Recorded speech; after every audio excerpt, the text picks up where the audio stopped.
You know that moment, you're at the bottom of the stairs, you look up, and you do that quick mental calculation, is what I need up there worth the trip right now? It's such a subtle moment, but it's a profound one. Today, we're going to dive deep into why that happens, and we'll see how rethinking our living spaces isn't about limitation at all, but about making a powerful, strategic choice for a more autonomous life. This is all about adopting the one-level mindset, and we're going to explore exactly what that means. So here's our game plan. First, we'll get into the hidden truth about stairs and the surprising toll they take. Then, we'll look at the fascinating science of your brain on 2 floors.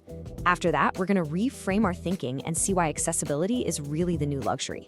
From there, we'll introduce a super practical framework called the Horizontal Command Protocol. And finally, we'll tie it all together and see how this is really about optimizing for the win in the long game. And this really gets to the heart of it, doesn't it? For so long, a multi-story house might have been the goal, right? A symbol that you've made it. But then a quiet shift starts to happen, and the very structure that felt like an achievement starts to feel, well, like a challenge. That grand staircase becomes less of a beautiful feature and more of a daily negotiation. And listen, this isn't a personal failing. It's a nearly universal experience, and it has a name. That hesitation at the bottom of the stairs, it's called vertical cognitive load. I want you to think of it like a tax. Every single time you consider climbing a flight of stairs, your brain pays a small neurological tax. It's not just physical, it's a mental effort that starts before you even take a single step. Your brain is literally diverting precious energy away from living your life, from creating, planning, or just enjoying the moment, and dedicating it to the simple task of getting from one floor to another. And over a day, a week, a year, that tax really adds up. This brings us to a really crucial point. This preference for one level, it's not about giving up, it's your brain making a super intelligent, adaptive choice to optimize its energy. It's about you consciously refining the infrastructure of your life so that your home supports you instead of draining you. You're not shrinking your world, you're redesigning it to spend your energy on living, not just on accessing the different parts of where you live. So why does this shift happen? Well, it's not just a feeling. It's rooted in our biology. Let's get into the science of what's actually happening in your brain and your body that changes your whole relationship with your home. Okay, the key concept here is something called proprioceptive environment fit. Now, proprioception is basically your brain's incredible sixth sense of where your body is in space. It's how you can touch your nose with your eyes closed. As we get older, this system naturally recalibrates. It doesn't get weaker, it just gets more deliberate, more careful. So the fit between that internal sense and the physical demands of your home, like stairs, it changes. What used to be a perfect, unconscious match now requires a lot more conscious effort. And this slide just shows that change so perfectly. Look at the left, the 30s brain perspective. Stairs are basically invisible. You run up and down them on autopilot while you're thinking about 1,000 other things. But then look at the right. For the 60s plus brain, that very same staircase becomes a high-stakes transition. Every single step is now its own event, requiring active, conscious processing from your brain to manage everything from balance to safety. The autopilot is officially off. So let's break down what that active processing really means. The second you approach a staircase, your brain's executive functions just kick into overdrive. You're processing depth perception, you're calculating these tiny little shifts in your center of gravity with every step, you're trying to interpret shadows on the treads, and all the while you're managing balance and stability.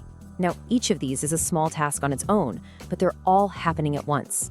And the result is a state of environmental fatigue, this subtle but very real tiredness that comes from the environment you're in. And there's a social cost to this too. When your main living area, the kitchen, the family room, is on one floor, and your primary resting area, your bedroom, is on another, it can create what we call social fragmentation. The 2 most important zones of your life are physically cut off from each other by an obstacle. This can subconsciously just make you not want to move between them, so you stay put in one spot longer than you might want to. It's more than a floor plan. It's a design that can work against a fluid, integrated life. All this understanding about our brains leads to a really powerful shift in mindset. So now, let's talk about why accessibility is the new luxury. It's all about embracing a philosophy of fluidity in our homes. I love this. This is the core idea of the new mindset. It's time we just retire the word downsizing. It's such a disempowering word, right? It implies loss. Instead, think of it this way. You are consolidating for command. You're taking everything that's essential to your daily life and arranging it for maximum efficiency and control. You become the lead lifestyle architect, designing a space that serves your mission. This is a position of power, not retreat. So let's just compare these two models.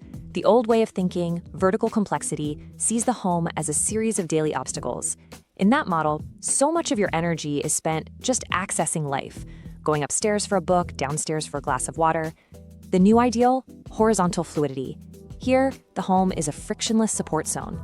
It's an environment where your energy is saved for living life, for your hobbies, your relationships, whatever you're passionate about.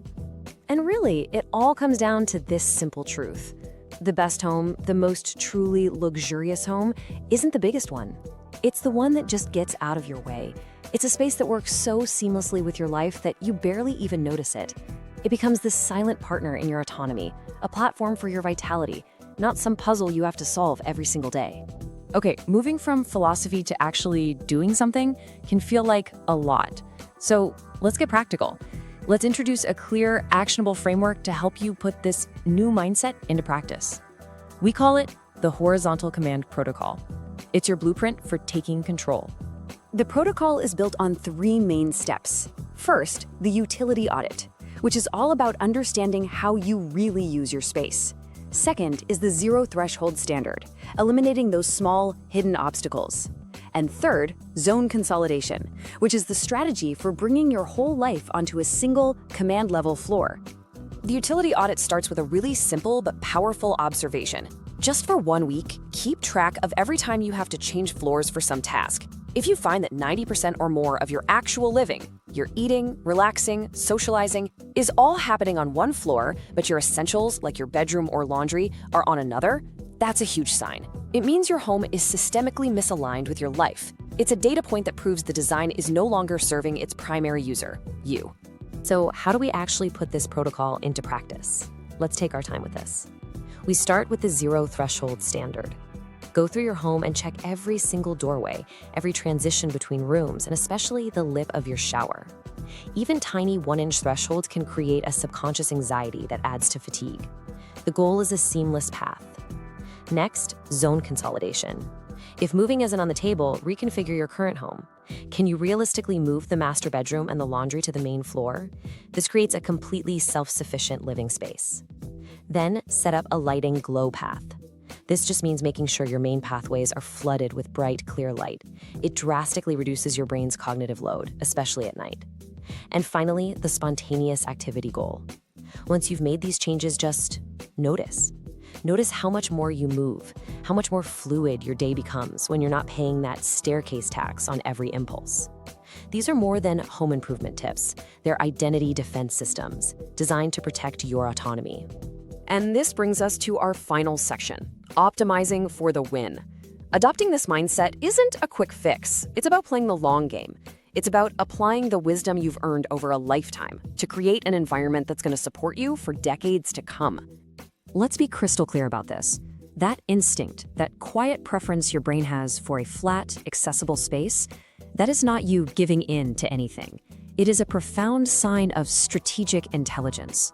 It is your internal CEO making a smart, data-driven decision to save resources and maximize long-term success. It's an adaptation that research shows leads to higher activity levels and greater independence for longer. I mean, think about it. You have spent decades adapting to everything life has thrown at you. New technologies, changing careers, you name it. You are a master of adaptation. This is just the next phase. You've earned the right to stop adapting to your environment and start making your environment adapt to you. You have the absolute authority to demand that your world serve your needs and your comfort. As we start to wrap up, I want to leave you with this one core message. Your home is a tool. It might be the most important tool you have for maintaining your vitality and your independence. And like any good tool, it should make the job easier, not harder. If you find yourself constantly fighting with your floor plan, if your home feels like a hurdle you have to clear every single day, then that tool is broken.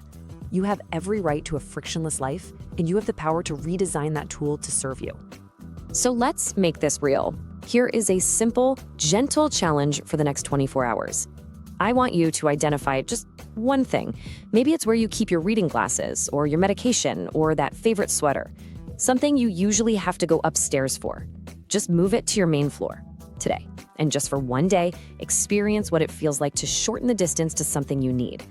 This small action, it's the very first step in your own utility audit. Because in the end, that's what this is all about. It's understanding that horizontal fluidity is the key to autonomy. It's about building a foundation of ease so you can face the world with all of your energy ready to go. It's time to approach this next phase with calm confidence. So audit the stairs, anchor the level, and go lead your life with the powerful, hard-won clarity that you have absolutely earned.